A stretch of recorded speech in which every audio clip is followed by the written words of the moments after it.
in the room who does not use social media or is not on social media? Well, I don't need to see a show of hands on that. I can predict the result. But let me have the privilege of inviting the panelists for today. Harpreet Singh Tibb, the director of Tibbs Frankie. Harpreet, let's have you on the stage. Welcome. Don Thomas, the managing director at V&RO Hospitality. Welcome, Don. Pankaj from Wow Momos. Pankaj, can we have you on the dais, please? There you are. And Anushri Bose, the marketing lead at Nando's India, one of my favorite brands.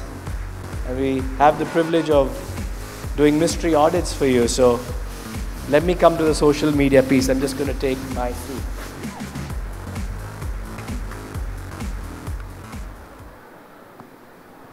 Okay, very good afternoon, everyone. Let me welcome everyone once again. Thanks for joining in. We're looking forward to an engaging session. Ladies and gentlemen, guests out here, what I'm going to do a little differently is that I'm going to keep my questions almost at half the time, and I'm going to open the floor. So please take your pen and paper out, and you can ask as many questions as you can as we have the experts here. Okay, so Harpreet, I was in Mumbai last week at the CCI, just at the pool. I saw one of your outlets there. It did tempt me early morning to try your product. Coming to social media, how do you use social media as a tool for your brand today? So I think the reason you never ask for a show of hands, because I'm assuming that if someone does not use social media today, I don't think they'll have a sustainable business. So I guess from our perspective, 100% of our money actually today move into digital marketing. We don't do anything with respect to, let's say, print or television or outdoor right now. Everything's on digital. As part of that, around about half of budgets go onto social media. And we use it for in different ways. We use it for spreading awareness. We use it for driving trial generation. And we have some tentpole events during the month. So we actually social media drive traffic during those tentpole events to our outlets. Yeah. Pankaj, coming to you, when Wow Momos had launched, maybe the internet or digital or social media was not that pervasive as it is now. Now we see new brands can just launch themselves on the internet, on social media. For a transition or a growth or an evolution that Wow Momos has had, how do you look at how social media can help new brands who are sitting out here, and how has it impacted Wow Momos as a brand since you handle marketing? Hello. If I go 10 years down the line, so as a company, we used to think that SMS communication is the easiest mode to send any communication to the customer. But now, within these days, after the COVID period, we have seen the social media is impacting the brand and also helping brand to engage new customers as well. For example, if we want to launch any new product, so it's a very easiest way for the awareness of that particular product. We'll launch that product over the social media pages like Facebook, Instagram, or via influencers. So this social media channel is really helping us as a brand to increase the awareness of any of the product and also building a loyalty of the customer for us. So when we as a brand, we think about to target any customer, we target as a 360 degree to that particular customer. We target that customer via social media channel like Facebook, Instagram, influencer marketing, SMS and all these things. But over the period of time, we have seen the ROI which we are getting via social media is much better than any other channel which we are using. Can you spell out what type of productivity or what type of an ROI do you target? Is there a dollar return that you look at that I spend in $100 and normally this is what I get back? Do you look at that? Come again? Do you look at the ROI or what you invest in? Is there a number that you look at before you invest in terms of this campaign should give me a minimum ROI of this much? It varies from campaign to campaign. For example, if my campaign is, for example, if I'll tell you about, we have recently launched Momo Mania 69. So my objective of that campaign was to not get the number of sales from the market. It was to give an awareness about that particular product in the market. So the comparison of that particular campaign and the ROI of that particular campaign is not in terms of values, in terms of awareness of that particular campaign. If I am launching a campaign which we think that that is going to give us a number of sales from the market, so that we count it as an ROI. Like so for example, if I am spending around 1 lakh of rupee for one particular campaign, and if I am getting a ROI of, let's say, 10 lakhs, so in that particular scene, we'll see the ROI of that particular campaign. Sure. Don, before I come to you, Anushri, you know, there are views and reviews that we have of customers. Customers are not always very, you know, polite with their reviews. You know, sometimes experiences do go here and there. And people normally look at reviews before they go to a restaurant as well. So can you share some of your insights where, you know, there has been a negative review for your brand, and how do you respond to that? How do you manage that? First of all, internet has democratized information, and it has opened ways people view and also review. Like you said, on social media has become a potent tool. A little. Okay, potent tool for that. So, and especially for restaurant business, social media plays extremely important role in building perception about a brand. There are instances where we receive extremely good user-generated content or organic reviews on that, but also we receive, we have to sometimes face the flag of probably an amateur food critic who may not have experienced the brand in the right way or may have had superficial information. Now, how do we deal with that? So I have a very simple strategy when it comes to social media, that communicate and respond. Communicate your brand content, but at the same time be extremely responsive in whatever comment or views, reviews that come on social media. If it is a good content has been tagged for Nando's, I will definitely make sure that we repost that on our stories. So that's an engagement to build, you know, a community. If it is a negative review or a comment, I'll make sure that the person is sent a direct message or the team directly engages. And how with soon them. do you respond to them? Let's say if you get a positive or a negative message, are these templatized answers that you give to them? Do you have an agency who does that, or does Nando's do this in-house? How do you? What's your turnaround time to these responses or reviews? All right. So generally our turnaround time, the outer limit is 24 hours, which is by far standard industry standard.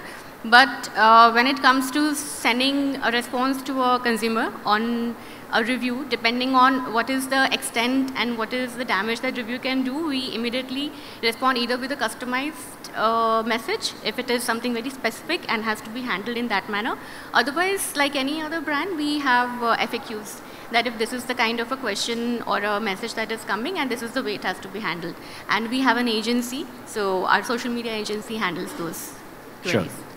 Sure. Don, coming to you, what's been your view about social media? Do you look at only being on social media? Do you look at offline as well? Would you look at events and then promoting them on social media pre and post? How do you handle social media at VNRO? So VNRO Hospitality mainly deals with offline restaurants. So social media plays a very, very important role. So I always believe that for customer acquisition, it boils down to three parts. One is discovery. Second is how you convert them. And third is retention.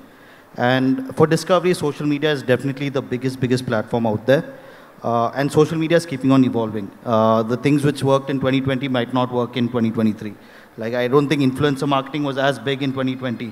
2023, even performance marketing. All these things play a very, very important role. For me, I believe that for offline restaurants, most of your marketing needs to be done before the place even opens. So I have a very young team. I have a very creative team. And I make sure that I give them a target that at least one campaign goes slightly viral and builds that hype for that restaurant. And if the product matches up to the hype, I think most of your job is done. Can you share a campaign that really went well, an idea that really worked, that really got the attention of your target audience? All right. So recently we opened our restaurant Plan B in Kamnali. And over there, my team came up with this idea of tying up with these comedians, Jordanian. I'm not sure if anybody's heard of them. And they came up with a really, really cool challenge where, so Plan B has like different levels of spices of wings. So we actually got these two to kind of do a ABS challenge. And it blew up. We got over 500,000 views. And first day we were packed. Great.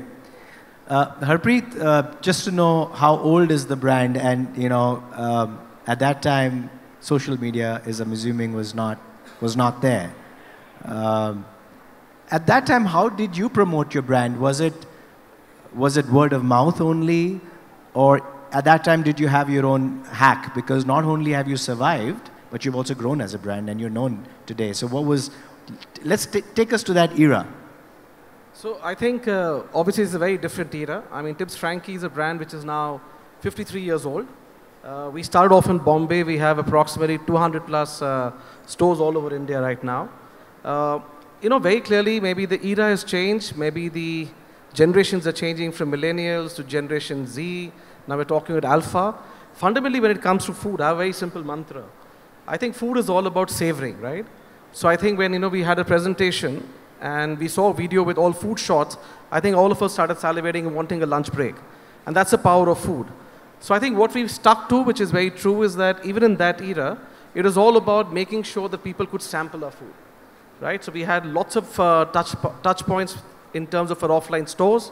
We actually used to do sampling. We participate in many events.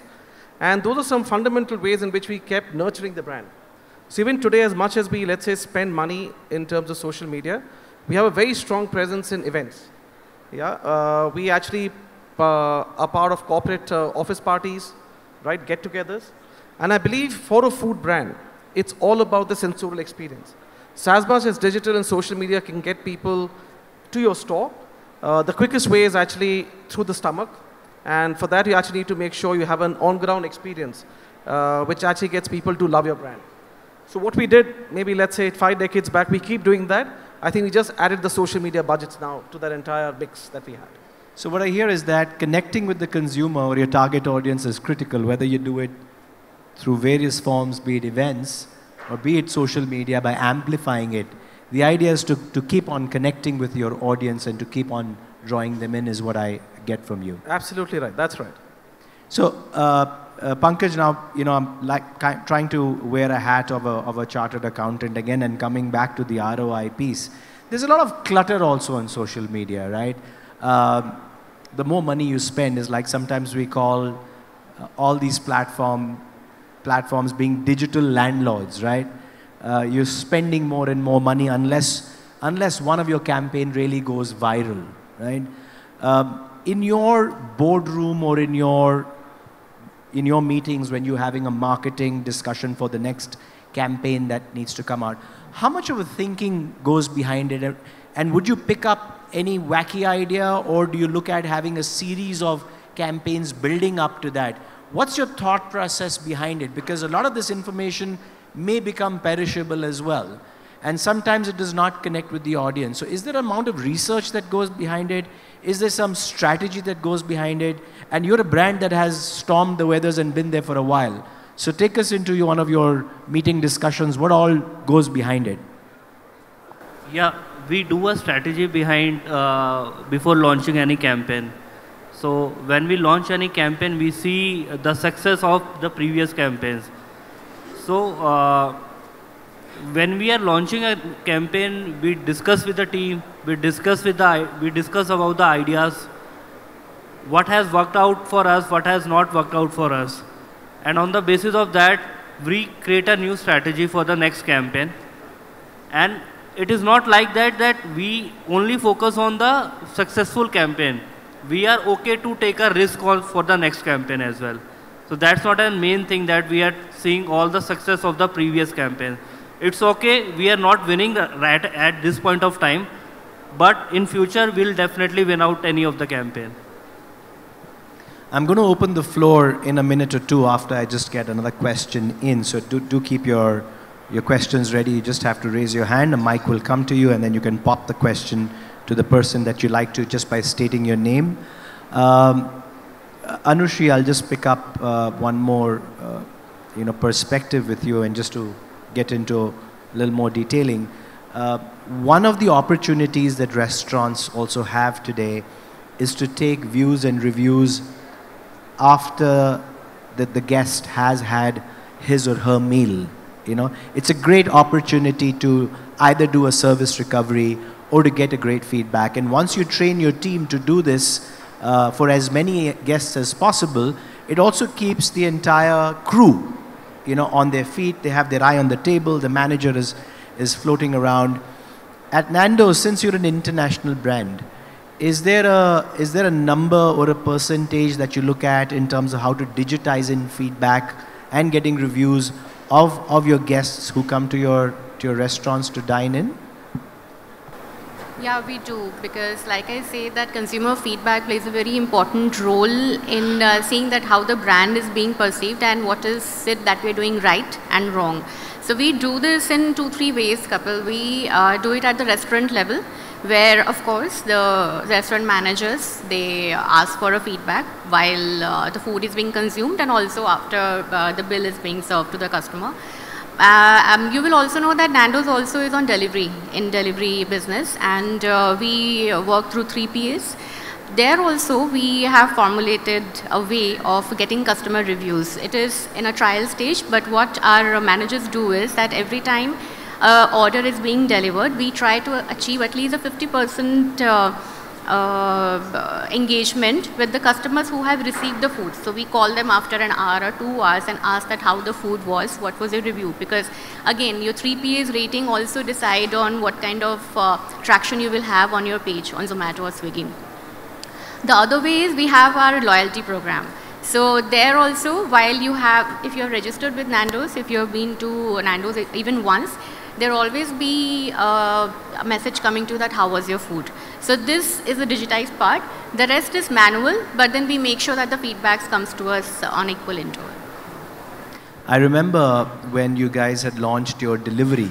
I stay at a place which has a Nando's nearby, and I think I was speaking to Samir or someone at your team, and they said that Kapil would like you to personally order and give us your view, since we, as I mentioned, we do mystery audits for you.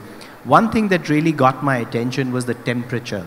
I'm sure you had the right container or the right insulation, but it was literally like a piping peri-peri hot chicken. It was packaged very, very well.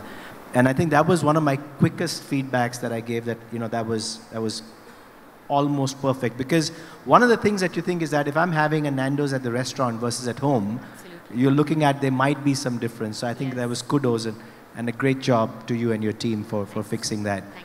Okay, let's have some questions coming up. Okay, we'll start with the gentleman right in front, and then we'll have the next one at the back. Go ahead. You can say your name and you can point the question. My name is Akash Deep. I'm the co-founder of Uncle Peter's Pancakes. I had a very small question regarding social media. Anybody can answer. How do you monitor? Because over the last 2-3 years, social media has changed drastically. When at the beginning I would used to post a photo with my phone, there would be 300 likes to it. Now there are hardly 20 likes to it. It's constantly changing. How do you monitor this? Or even if you're talking to an agency who does this for you, how do you, see the outcomes? That is number one. Secondly, the longevity of any campaign has reduced drastically. Previously, if any social media influencer or anybody was posting something, you would have gotten some traction for maybe a week or 10 days. Now it's barely 2 days or 3 days because they're posting more and more about more outlets, more places. So how do we guarantee that we end up with campaigns that have longevity? And thirdly, when you are allotting a budget for your social media, do you put some amount of it as like, okay, this is the amount, we will check if the campaign is working as a risk budget, or do you completely go through it? Because for a small brand, it is very important to minimize that amount of money that they lose on social media, because most of the times, if you are boosting on Instagram or anything, the the effect is lost within Got 2 it. or 3 days. Yeah. Got it. So I think we have a series of questions. Go ahead, whoever wants to. I think when you want to measure a successful campaign, like for your first question, you should have a CTA for all the campaigns, call to action. If you're spending a money on any of the campaign, if you don't have a CTA for that, and if I'm talking about the CTA, that CTA is linked with the UTM links, so that you will be able to track that campaign is performing in the market or not. How many customers are landing to your CTA page. With the help of that CTA part, you will be able to understand the successfulness of your campaign. Okay, so there's this very oft-quoted statement in the world of marketing which says, no one knows whether 50% of the marketing budgets are going to the dustbin or it's actually working for you, right? So I think that's a pinch of salt. You must take everything that you spend in marketing with a pinch of salt. I think principles of marketing remain the same, whereas, we didn't have social media, let's say 5 or 10 years back, whether you have it today. I think people have started using performance marketing, right? So you can decide whether you have 50% of your budget going on equity building, 50% going on performance marketing. You can make it 1/4, 3/4, choice is yours. But there will be a certain percentage of budget which you have to have that faith that's actually helping building your brand equity. Yeah. I think they've already spoken about how you can get your social media campaigns to work harder through CTS. You had another question, which is all about saying longevity of campaigns, right? I think if you have the right relevant content, if you have the right relevant idea, you're able to sustain a campaign even today. So at Tips Frankie, we have this campaign called Budwar Ka Chaska. Yeah, it's a promotion idea which we run on the last Wednesday of every month. It's known as Budwar? Budwar Ka Chaska. Budwar Ka Chaska. Yeah, so the fundamental principle was that end of the month, a lot of youngsters are out of money, right? So how do you make sure they come back to your store and actually spend and buy, more of your food? So we actually offer everything in the store at a certain price point. We've now run this for around about 16 months. And I can tell you the kind of spike we got 16 months back, we continue getting even today, right? So it is possible to nurture an idea. It's about, do you have a relevant idea? And are you willing to bet your buck on it, saying that, listen, I think it's going to deliver. So I hope it answers your question. Thank you. Thank you. Yeah. So on your second question, Akash, I would agree and disagree both. So it is true that the longevity of a digital campaign has reduced to an extent, and that is a lot to do with the attention span of the consumer. I mean, the psyche value of scrolling through your Instagram or Facebook is that you don't spend more than a few seconds on each content. And that is the reason that you have to be very careful while curating a campaign, a social media campaign specifically. If you are going to put out the similar kind of content, the chances are that it will become monotonous and they will lose interest. But at the same time, for the same campaign, if you have a different approach every time you post or communicate with them, you start with an impact, a launch content, then you go into sustenance, which is about the product, where do you get it, the intrinsics of it, and then you end with probably a consumer engagement, a contest or anything. So you have to keep in the interest going for your content, for your campaign per se. So yes, so it is both way. I'll give you an example of Nando's. We are presently running a campaign for one of our new launch, and it has started weeks back, and we are still going strong. We're still getting good reviews. You can visit our page to see. So the idea and probably the most basic thing is to keep your content interesting. I'll just add to that. So with social media, you're not competing against just other F&B players. You're fighting for screen time against every single brand out there, right? And I always believe that a little bit of your budget needs to go into brand building, which will not directly, impact your sales. And the other budget needs to go directly into CTAs and stuff like that. Thank you, guys. Thank you so much. Okay, I have a question. Can I ask a question here? Hi. Okay, you have the mic, so you can go first, and then we have one table in the center. Go ahead, you can put your name and you can put your question. My name is Kumel Kirmani. I run a home kitchen, a cloud-based kitchen. It's called Begum's Authentic Hyderabad. So we do only Sunday concept kitchen. My question to you guys is, anybody could go ahead and answer this. As a standalone home kitchen, we lack budget, we lack marketing. We don't have the budget to go out in the market and position ourselves because we are only based out of cloud. We don't have a physical location. Going ahead with aggregators, we tie up with Swiggy and Zomato so that could actually help us ease the the problem of delivery to the customer. they also have concept where they could take some budget and give us that ad push so that our product is reaching out to the right customer. But on the other hand of it, if we are not able to promote our own brand onto our social media, we are also lacking that aspect of it. So what could be the right solution? Should we go ahead and spend that 30-40% and give that to the aggregators? Or is it wise to set up your own brand, own money onto your social media pages? Answering that. Hi. So taking my my experience with 3PAs. So there are two very important factors in this. One is your visibility on the platform itself, which is on Zomato or Swiggy or wherever you are present. And the other is, so one is your visibility in there, right? So you have to be visible. For that, there you get some organic visibility itself by default. And the other is the paid inventories that you have to buy from Zomato and Swiggy. That's what you were saying. Now, the way we do it, we increase our visibility through CPC campaigns, which is cost per click for every store. Apart from that, if there is a specific campaign for example, offer, a DOTT that is going on, a BOGO offer that is going on, for that day we buy inventory. So you have to balance it out if you don't want to shell out a lot of money. Now, the second aspect is how you bring more customer to your page on these 3PAs. That is external traffic coming to Zomato and Swiggy. For that, you can do social media campaigns where you can put the link of Zomato and Swiggy. That will get you the external traffic and additional traffic. That is over and above what you already have on people who are there at Zomato itself. So I believe these two have worked to an extent for us. We are still evolving and trying out more methods, but I hope I could help you. So just to add on to this, do you think the future would actually give the benefit of having cloud kitchens more prominent market space than having a physical location-based restaurant? Okay, let me try and answer that. Okay. Sure. So I think, everyone's been talking about it, right? So at Tips Frankie, we started with only physical stores. And I think the pandemic taught us saying, listen, if you're not online, you're going to die. Right? So today we have a mix of offline and online. And we are today seeing a huge trend of cloud kitchens. My personal belief is that if you're a brand on cloud kitchen, how you're going to build your brand equity is always going to be at the ransom of the aggregators. And therefore, it's always important to find ways of making sure you can actually create a sensorial experience for your food, build your loyal base, and then actually make sure that you're continuing on cloud kitchen. So I would always recommend a mix of cloud kitchen and offline experience. And in my view, that's going to be a far more sustainable way of driving a profitable business for anybody.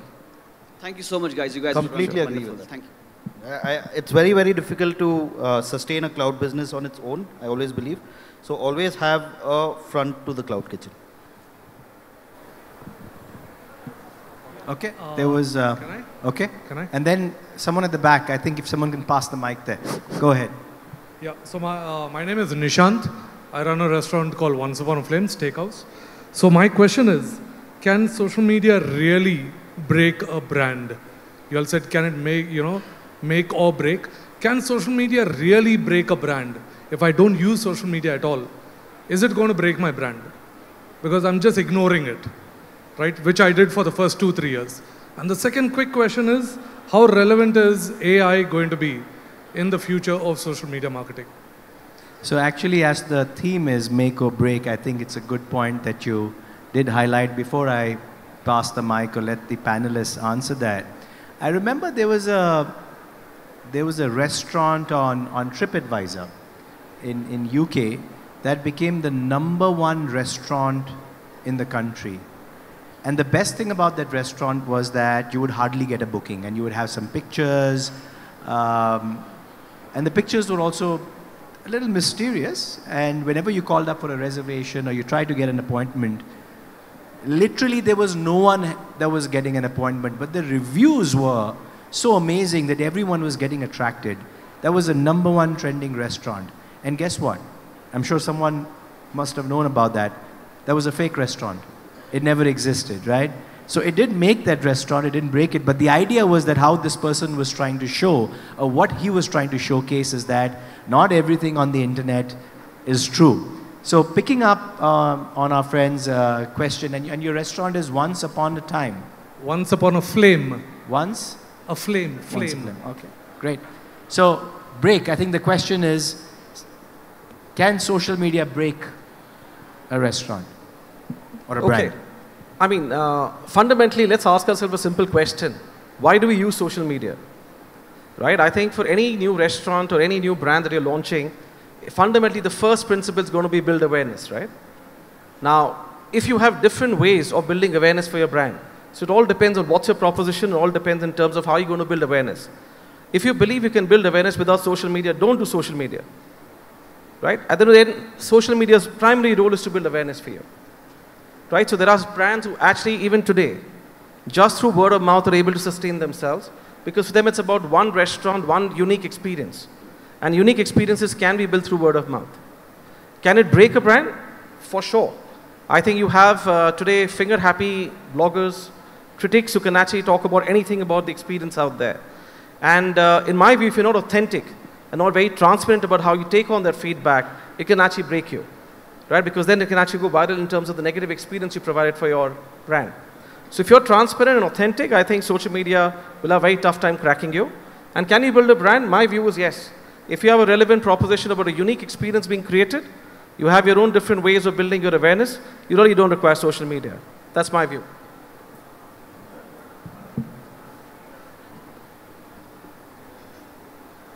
My think is that social media is the future.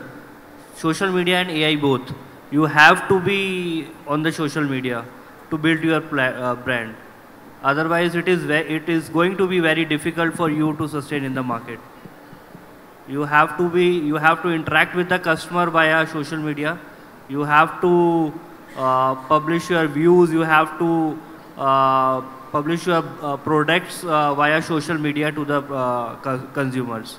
So that is actually a very important. So Pankaj, are you making it sound like a necessary evil or a great boon? Because you're a marketing lead out here. So is it a necessary evil that you have to manage? Or is it a great boon that can give you a great advantage to stick your neck out and to showcase who you are? Vice versa. Necessary plus going to give you a great advantage as well. Okay, let's go to the next question. Hi panel, my name is Gaurav. I represent an online ordering growth and support agency. My question is, first, thanks to my industry colleagues who asked the questions because I had similar questions. First question is social media. Is it good to have, must have, or is it all FOMO? Burger A would have social media because Burger B is doing social media. And then second part of the question, what my colleague just asked about, how do you compare spending money on social media versus on aggregator platforms? Now on social media, I am on Instagram just to waste time or distract myself. I'm not there to order food. But if I am on Swiggy or Zomato, then I have intention to order.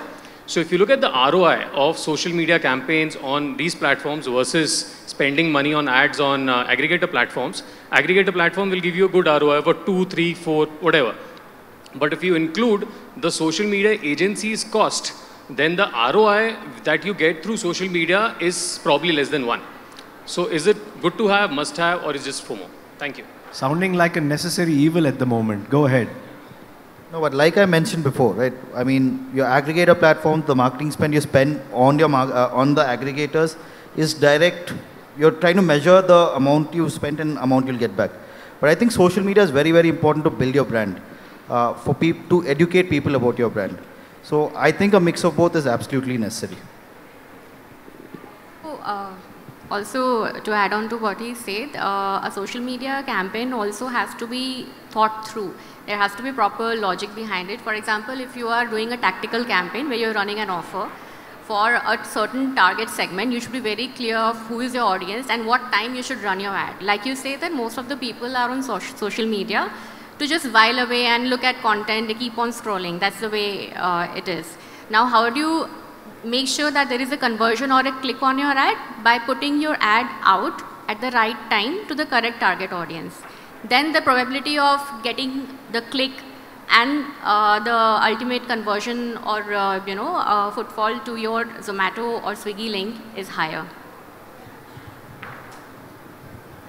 Okay.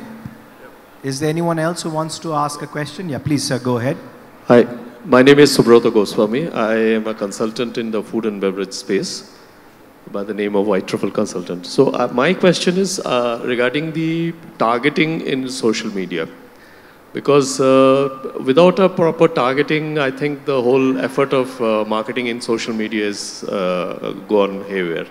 So if the panels can throw some light on it, that'll be very beneficial. Is your question about targeting? That's right, sir. Okay. That's right. So, I mean, for any brand, at the end of the day, the starting point is who you're going to target, right? It's not just about social media. I think the brand has a target audience which can cut across different kind of communication or media platforms. And the same holds true for social media. So even in social media, it's important to define who's the TG you want to go after, right? You have an opportunity to go after consumption TG, right? Or you actually have an option to go after media TG. So you do have today on Facebook and Instagram the way you can actually segment your TG. You can have a demographic cut to it, you can have a psychographic cut to it, you can have behavioral cut to it. So very clearly, you must define your target audience because only then the bang for the buck is going to be the highest. I hope I've answered your question. Yes, you did, but there is a little bit of challenge. With doing that also, there are certain times when the targeting goes a little haywire. So any corrections that we can do to ensure that we hit the right target? Anything, I mean. The word called 360-degree target. So when we target any audience, so we target that audience via SMS channel, via social media channel. My consumer is same. I am the same consumer, but as a brand, you are targeting me via different channels. I got the ad via SMS, I got the ad via Facebook channel, I got the ad via Instagram, and the same ad I am getting from the different publishers as well. So targeting audience will remain your same. Only how you are targeting them is a unique way to make the customer feel and make the customer to come to your brand. That's the main thing. 360 degree. Right. Arun? Thank you. You have a question, go ahead. Hi, my name's Arun. I just had a follow-up question on targeted audience that you mentioned. It's just curiosity question. So in this new phenomena of woke culture, the tribalism, the fragmentation of consumer community on social media, how as a marketer, how do you gear up for that? How do you go to what used to be maybe 10 communities and now there are 100 communities or 500 communities and they're conflicting with each other? If you sell meat, there might be 50 groups that oppose you, et cetera, So how do you gear up for this fragmentation on social media of consumer?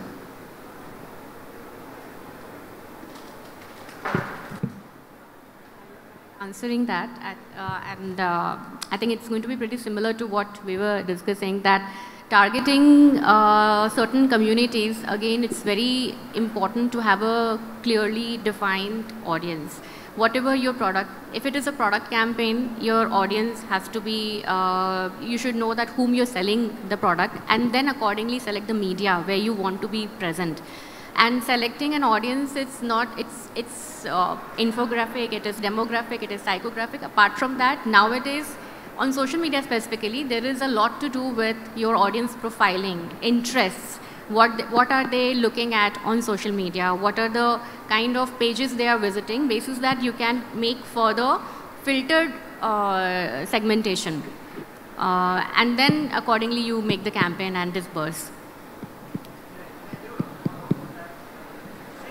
You need the mic. One of the differences from the past to this new idea of tribalism and wokeism is that the audience, the people on social media are coming out with multiple identities, multiple personalities, conflicting views. They could be vegan and support one aspect and fight something else. So as a marketer, how do you mitigate those conflicts of multiple identities within those groups? It's getting more complex. I guess that's what I'm trying to say. You're right. I mean, social media carries that baggage that, you know, there are mixed personalities as well. But then, like I said, you have to bifurcate that. I mean, you can only target unless you want a display campaign which is catering to everybody, but then that will be spreading it thin. But if you want to have a concentrated or a targeted campaign, it's very important to define who is it, where you're selling. If it is by geography, if it is by audience interest, by profile, I think that has worked for us as a brand, and hence the experience and opinion. I'll just build on that, right? So I think, you know, in the past we were all basically focused on acquiring consumers. You will see a lot of action where a lot of QSR and restaurant industry is now going to move to loyalty building. And you'll find a lot of sweating of the asset. So you'll take data, you'll actually segment them, basis your buying behavior in your restaurants. You're not really worried about what's happening on social media, and make sure they keep coming back to you. So I think making sure you can get your most valuable customer and making sure you drive higher AOVs out of them will be perhaps something where you'll put a lot of monies going forward. So also just to pick on and build on that, you know, we at Total Solutions, we developed a tool which was a lookalike marketing, because every brand would have a lookalike customer. If it's a vegan or a vegetarian brand, or let's say a non-vegetarian brand, or let's say at Plan B, there's a Wednesday night where you're targeting a particular audience. I'm just trying to get an invite out of Dawn for tonight, because there's no Wednesday today in Bangalore for you, right? So just trying to squeeze out a pass here. But the idea is that, yes, your lookalike, the way that you put your content across, I'm just summarizing the conversation today, and I really wanted to get the audience in, because it's not only you know, sharing information, it's an exchange of information and ideas as well. I think this was a great panel. I enjoyed moderating it as much as I hope all of you enjoyed you know, exchanging your views, and I'm sure the panelists did enjoy themselves too. Thank you very much, and time's up.